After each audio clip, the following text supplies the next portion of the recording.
Hi, ಎಲ್ಲರಿಗೂ ನಮಸ್ಕಾರ. ಕನ್ನಡದಿಂದ ಇಂಗ್ಲೀಷ್ಗೆ ಸ್ವಲ್ಪ ಪದಗಳನ್ನು ನಾವು ಓದ್ಕೊಂಡು ಬರೋಣ. ಗಿಡ ಮರ. ಗಿಡ ಮರ ಅಂದರೆ ಏನು? Plants and trees. ಅಂದ, ಬ್ಯೂಟಿಫುಲ್, ಆಕರ್ಷಣೆ, ಅಟ್ರಾಕ್ಷನ್.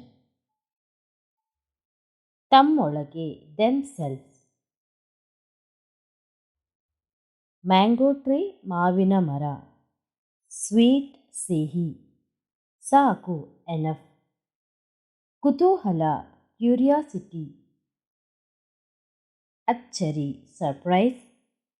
ವಿಸ್ಮಯ, ವಾಂಡರ್. ಇನ್ನು ಕೆಲವು ಪದಗಳನ್ನು ನೋಡೋದಣ. ಎದೆಗುಂದು. ಎದೆಗುಂದು ಅಂದರೆ ಹಾರ್ಟ್ ಬ್ರೋಕ್.